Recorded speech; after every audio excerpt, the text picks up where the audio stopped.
Everyone, आज हम नया सत्र 2020-21 का पाठ्यक्रम शुरू कर रहे हैं। इस कक्षा में हम सेकेंड ईयर बीए और सेकेंड ईयर का फर्स्ट पेपर पढ़ रहे हैं और फर्स्ट पेपर में हम प्रशासनिक संस्थाओं के बारे में पढ़ते हैं कि भारत में कौन सी प्रशासनिक संस्थाएं हैं। पिछले साल आप लोग ये समझ चुके हैं कि लोक प्रशासन क्या है और सेकंड पेपर में आपने समझा कि भारत में लोक प्रशासन किस प्रकार से कार्य कर रहा है। जब हम किसी भी व्यवस्था की संरचनात्मक स्थिति को समझ लेते हैं तो फिर हमें ये भी समझना चाहिए कि इन संरचनाओं के पीछे जो उद्देश्य है उस उद्देश्य की प्राप्ति के लिए और कौन सी संस्थाएं अपना योगदान दे रही है। जब हम सेकेंड ईयर में पढ़ते हैं कि भारत में प्रशासनिक संस्थाएं कौन सी हैं, तो उसमें भी समझते हैं कि ये प्रशासनिक संस्थाएं किस उद्देश्य से बनाई गई हैं। इन प्रशासनिक संस्थाओं की संवैधानिक या सांविधिक विधिक स्थिति क्या है। फिर ये समझते हैं कि इन प्रशासनिक संस्थाओं का संगठन क्या है और फिर हम समझते हैं कि ये प्रशासनिक संस्थाएं क्या कार्य करती हैं। जिस देश में हम रहते हैं उस देश की व्यवस्था को समझना, उसकी प्रशासनिक संस्थाओं के सैद्धांतिक और व्यवहारिक जानकारियों को समझना हमारे लिए जरूरी है। और न केवल अपने पाठ्यक्रम की दृष्टि से बल्कि मैं ऐसा मानती हूँ कि इस देश में हमारे अपने जीवन के लिए भी, हमारे सामाजिक राजनीतिक और प्रशासनिक व्यवहार के लिए भी हमें पता होना चाहिए कि हमारे देश की प्रशासनिक संस्थाएं कौन सी हैं और क्या क्या कार्य कर रही हैं। हम अपने देश की प्रशासनिक संस्थाओं को समझे उसके पहले जरूरी है कि हम अपने देश की प्रशासनिक व्यवस्था के बारे में समझें कि आखिर हमारे देश में किस प्रकार की प्रशासनिक व्यवस्था है। तो हमारे सिलेबस में फर्स्ट सेक्शन का प्रथम इकाई हम कहेंगे, उसका पहला टॉपिक है कि हम देखें कि भारत में लोकतांत्रिक समाज है, भारत में लोकतांत्रिक और समाजवादी समाज, लोकतांत्रिक और समाजवादी समाज। ये हम समझ चुके हैं कि हमारा जो प्रशासन है, हमारी जो प्रशासनिक संस्थाएं हैं, समाज में काम करती हैं। पहले समाज बनो, फिर राज्य बनो, फिर राज्य के उद्देश्यों को प्राप्त करने के लिए प्रशासनिक संस्थाएं बनी। तो प्रशासनिक संस्थाओं तक आने से पहले ये जरूरी है कि आखिर हमारे समाज की प्रकृति कैसी है, कैसा समाज है। जैसा समाज होगा वैसी ही प्रशासनिक संस्थाएं होगी। ये एक परम सत्य है, इसको हमें स्वीकार करना होगा। तो पहले हम देखते हैं कि भारतीय समाज कैसा है। क्या भारतीय समाज लोकतांत्रिक समाज है? ये प्रश्न है कि क्या भारतीय समाज लोकतांत्रिक समाज है। आपसे परीक्षा में पूछा जा सकता है कि भारतीय समाज लोकतांत्रिक समाज है, स्पष्ट कीजिए। अगर आपसे प्रश्न पूछा जाता है तो आपके जवाब में ये शामिल होगा कि लोकतंत्र का अर्थ क्या है। लोकतंत्र का मतलब क्या है, क्या इसको कहेंगे हम लोकतंत्र। जब से आप राजनीति विज्ञान का पैकेट पढ़ रहे हैं तब से आप लोकतंत्र, समाजवाद, साम्यवाद, पूंजीवाद, इन सब अवधारणाओं के बारे में आप सुनते आए हैं, समझते आए हैं। एक बार फिर से हम बात करें कि लोकतंत्र क्या है। और सामान्य शब्दों में कहते हैं लोकतंत्र हुआ जनता का शासन। जनता का शासन परिभाषा आप लोगों ने रटी हुई है। जनता का, जनता के लिए, जनता के द्वारा जो शासन है वह लोकतंत्र है। एक ऐसा शासन जहां जनता स्वयं अपने लिए नियम बना रही है, जहां जनता स्वयं अपने लिए कानून बना रही है, वो लोकतंत्र है। अब एक बात है कि जनता स्वयं अपने लिए कैसे कानून बनाए, अपने लिए कैसे नियम बनाए, ये संभव नहीं हो सकता, विशेषकर भारत जैसे देश में जहां बहुत जनसंख्या ज्यादा है, प्रत्येक व्यक्ति व्यक्ति अपने लिए कोई नियम कानून नहीं बना सकता। तो जनतंत्र, जो जनता का शासन है, वो दो प्रकार का होता है।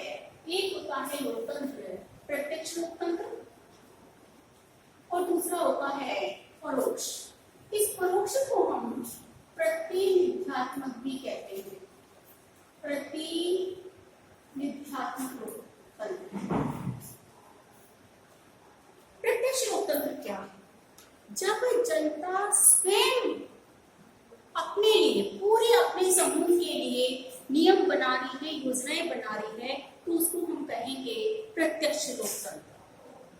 प्रत्यक्ष लोकतंत्र पूरी दुनिया में सिर्फ 4 जगह पे चल रहा है।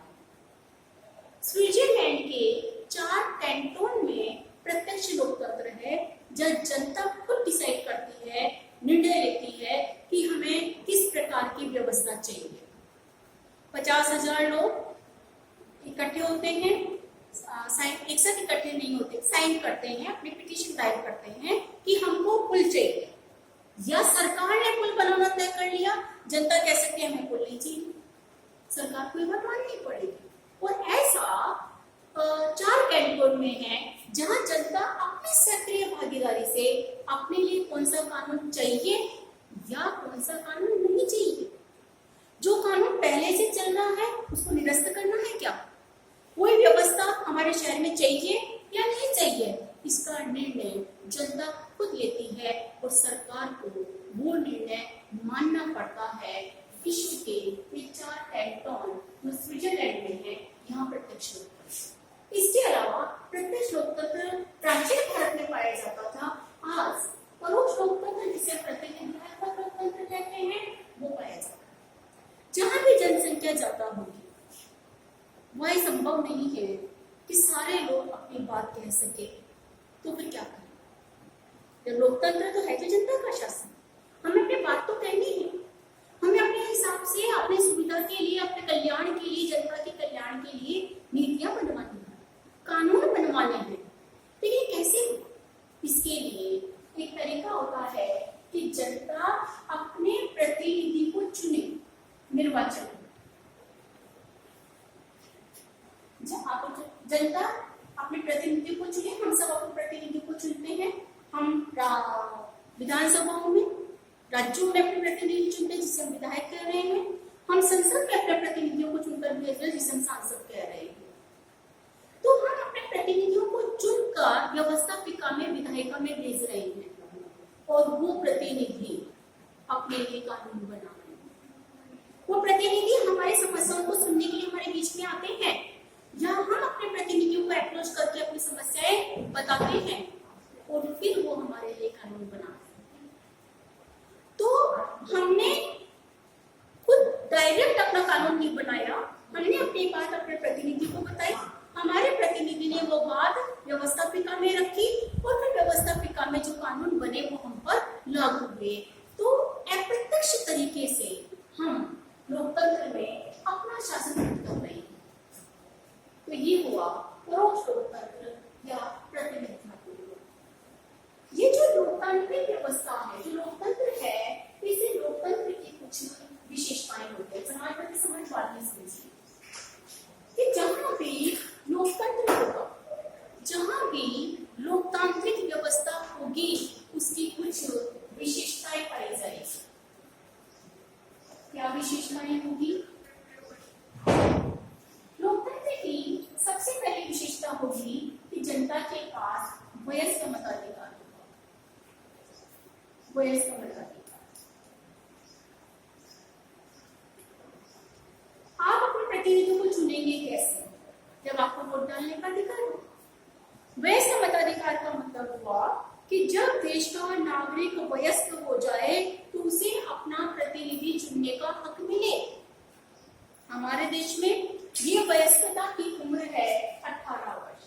जैसे ही कोई व्यक्ति 18 वर्ष का हो जाता है, उसे मत देने का, वोट डालने का हक मिल जाता है। वो अपने पसंद के उम्मीदवार को वोट डालता है, जिसे बहुमत मिलता है, वो चुनकर जाता है। ये जो चुनाव हो रहा है, ये हम कर रहे हैं। देश का नागरिक चुनाव कर रहा है, अर्थात अपने ऊपर शासन करने के लिए वो अपना एक प्रतिनिधि चुन रहा है। तो जहां भी लोकतंत्र होगा वहां वयस्क मताधिकार होगा, पहली बात। दूसरी बात, हम अपने मताधिकार का प्रयोग कब करेंगे? जब एक निश्चित अवधि में चुनाव होंगे। चुनाव होने चाहिए निश्चित अवधि में।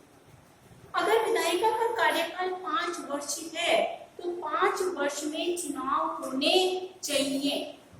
ये चुनाव निश्चित अवधि में होने चाहिए, साथ ही ये चुनाव निष्पक्ष होने चाहिए, किसी भी प्रकार का पक्षपात इसमें न हो।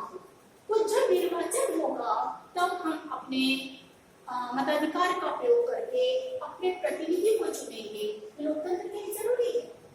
अगर निश्चित अवधि में चुनाव नहीं होते हैं, पहले से निर्वाचन प्रतिनिधियों का अगर कार्यकाल बढ़ा दिया जाता है तो फिर वो लोकतंत्र के लिए शुभ संकेत नहीं है। लोकतंत्र तभी सही माना जाएगा जब निश्चित समयावधि में जनता अपने प्रतिनिधियों को निर्वाचित करती रहे। ये चुनाव हो इसके लिए जरूरी है। हमने कहा निष्पक्ष चुनाव हो। देखो निष्पक्ष चुनाव तो तभी होगा ना जब चुनाव करवाने वाली कोई एक संस्था होगी, तो इसके लिए जरूरी है कि चुनाव आयोग, जहाँ लोकतंत्र होगा वहां निर्वाचन आयोग या चुनाव आयोग होगा। ये चुनाव आयोग निष्पक्ष चुनाव करने के लिए उत्तरदायी होगा। कैसे प्रत्याशियों की योग्यताएं क्या होगी, किस प्रकार के अपना नॉमिनेशन करेंगे, किस प्रकार कब चुनाव होंगे, चुनाव में कौन कौन से क्षेत्र किस वार्ड में शामिल होंगे, इन सबका निर्धारण चुनाव आयोग के द्वारा किया जाएगा। तो चुनाव की तारीख घोषित होने से लेकर चुनाव परिणाम घोषित होने तक निर्वाचन आयोग पूरी तरह सजग रहता है, सतर्क रहता है और देश में निष्पक्ष चुनाव करने के लिए उत्तरदायी होगा। जहां भी लोकतंत्र होगा वहां निर्वाचन आयोग को इस भूमिका में रहना होगा, और जहां निर्वाचन आयोग इस भूमिका में है वहां लोकतंत्र की जड़ें मजबूत हैं। अब चुनाव जब कर रहे हैं हम, तो ये भी देखिए कि राजनीतिक दल भी होने चाहिए। राजनीतिक दल 2 या 2 से अधिक। चुनाव तो तभी होगा ना जब विकल्प होंगे। अगर विकल्प नहीं है तो चुनाव कैसे होगा? तो जरूरी है कि राजनीतिक दल हो। तो जहां लोकतंत्र होगा वहां 2 या 2 से अधिक राजनीतिक दल होंगे। जैसे भारत में कई प्रकार के राजनीतिक दल है। राष्ट्रीय स्तर के राजनीतिक दल भी है, क्षेत्रीय स्तर के राजनीतिक दल भी है। तो जरूरी है कि लोकतंत्र के लिए राजनीतिक दल, स्वतंत्र प्रेस होनी चाहिए। जहाँ लोकतंत्र होगा वहाँ प्रेस या मीडिया को स्वतंत्र होना चाहिए, तो किसी के पक्षपात के बिना अपनी बात कह सके, राजनीतिक दलों की बात जनता तक पहुंचा सके। जनता कैसे निर्णय करे कि कौन सा राजनीतिक दल किन आदर्शों को लेकर चल रहा है, मीडिया बताएगा।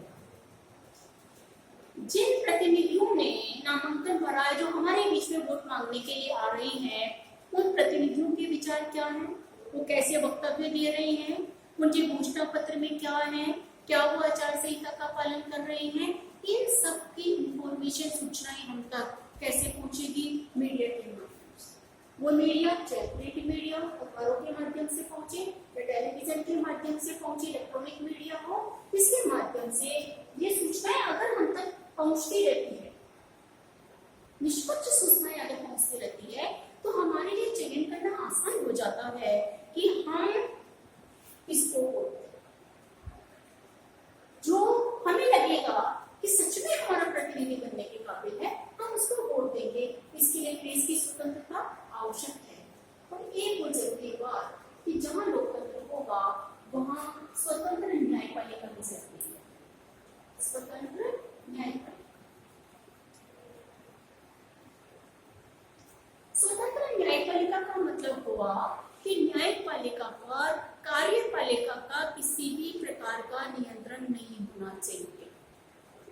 न्यायपालिका संविधान के संरक्षण के लिए है, जितना जो संविधान में है प्रावधान, इसके अलावा व्यवस्थापिका जो कानून बना रही है उनका संरक्षण न्यायपालिका के की जिम्मेदारी, न्यायपालिका का उत्तरदायित्व है।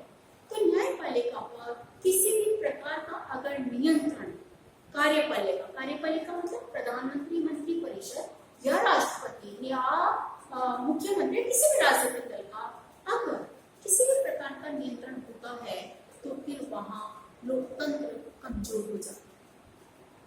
लोकतंत्र की रक्षा तब है जब संविधान की रक्षा। इसलिए न्यायपालिका का स्वतंत्र होना जरूरी है। स्वतंत्र इसके लिए क्या हो? न्यायाधीशों की नियुक्ति योग्यता के आधार पर हो, न्यायाधीशों की जवाबदेहिता केवल संविधान के प्रति हो। अगर सरकार के प्रति जवाबदेहिता होगी तो निष्पक्षता उसमें बाधित होगी। तो इससे जरूरी है कि लोकतंत्र की अगर हम रक्षा चाहते हैं तो जहां भी लोकतंत्र होगा वहां न्यायपालिका स्वतंत्र होगी। और लोकतंत्र में एक संविधान तो होता ही है, लेकिन संविधान होना चाहिए। अपवाद स्वरूप ब्रिटेन है जहाँ लोकतंत्र है कि संविधान कुछ अभिसंधियों पर भी चलता है, पर क्योंकि हम यह केवल भारत के संदर्भ में बात कर रहे हैं तो लिखित संविधान लोकतंत्र की रक्षा के लिए, लोकतांत्रिक व्यवस्था के लिए बहुत जरूरी है। अगर संविधान लिखित होता है तो राजनीतिक दलों के लिए, प्रत्येक सरकार के लिए और यहाँ तक नागरिकों के लिए भी अपने अपने कर्तव्य, अपने दायित्व और अपने अधिकार सुरक्षित होते हैं। लोकतंत्र है, संविधान नागरिकों के लिए भी है, संविधान राजनीतिक दलों के प्रतिनिधियों के लिए भी है, संविधान सरकार के लिए। सबसे ऊपर संविधान देखिए, संविधान है तो विधि का शासन, विधि का लोकतंत्र जहाँ होगा वहाँ शासन विधि होगा। विधि के शासन का मतलब होता है कानून की नजर में सब समान है, जो भी संवैधानिक प्रावधान है वो सबके ऊपर बराबर तरीके से लागू होते हैं, चाहे वो किसी भी जाति का हो, स्त्री हो या पुरुष हो, किसी भी संप्रदाय का हो और किसी भी क्षेत्र में रहने वाला हो। कश्मीर से कन्याकुमारी तक रहने वाला प्रत्येक नागरिक भारतीय संविधान के प्रावधानों के अंतर्गत आता है। ऐसा नहीं हो सकता कि किसी के लिए प्रावधान अलग हो और किसी अन्य नागरिक के लिए प्रावधान अलग हो। इसे हम कहेंगे विधि का शासन। एक और बात कि जहाँ लोकतंत्र है वहाँ नागरिकों को मूल अधिकार दिए जाए। आखिरकार ये लोकतंत्र, ये जो शासन है ये जनता का शासन है। जनता का शासन है तो इसमें जनता की गरिमा के लिए, नागरिकों के सम्मान के लिए, राज्य के दायित्व को तय करने के लिए ये जरूरी है कि नागरिकों को कुछ मूल अधिकार दिए जाए।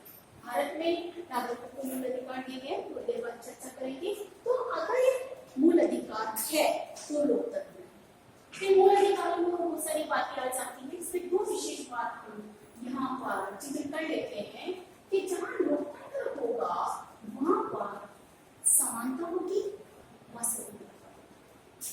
समानता में लोकतंत्र नहीं चल सकता। जब विधि का शासन है तो मनुष्य और मनुष्य के बीच, अर्थात नागरिक और नागरिक के बीच किसी भी प्रकार का भेद स्वीकार नहीं किया जाएगा। अगर नागरिक और नागरिक के बीच में किसी भी प्रकार का भेद है तो फिर वहां लोकतांत्रिक मूल्यों का अभाव है। स्वतंत्रता होगी जब जनता स्वयं शासन कर रही है, चाहे परोक्ष रूप से। जब जनता अपने प्रतिनिधियों को चुन रही है तो जनता को स्वतंत्रता होनी चाहिए कि जनता अपनी राय रख सके, गलत बात का विरोध कर सके, गलत कानूनों का विरोध कर सके, सही कानूनों का समर्थन कर सके, जनता की आवाज को कुचला ना जाए। अगर जनता अपनी आवाज उठाने के लिए स्वतंत्र है तो ये लोकतंत्र के लिए बहुत अहम बात है, बहुत जरूरी बात। तो लोकतंत्र क्या है और एक लोकतांत्रिक व्यवस्था की विशेषताएं क्या है, इसका जिक्र करने के लिए कई बार परीक्षा में प्रश्न पूछ लिया जाता है कि क्या भारत लोकतांत्रिक समाज है। अगर हमें बात करें कि क्या भारत लोकतांत्रिक समाज है तो हमें ये देखना होगा कि जिन विशेषताओं की बात हम कर रहे हैं क्या ये विशेषताएं भारतीय समाज में विद्यमान है। अगर ये विशेषताएं भारतीय समाज में विद्यमान है तो भारत में लोकतंत्र है। तो हम शुरू से देखें, भारत में वयस्क मताधिकार है, 18 वर्ष और इससे ऊपर की उम्र के नागरिकों को वोट देने का अधिकार। तो जब पहले ये उम्र 21 वर्ष थी, इसको संशोधित करके 18 वर्ष किया गया। तो भारत में वयस्क मताधिकार है, अर्थात भारत में लोकतंत्र, भारत में निर्वाचन आयोग है।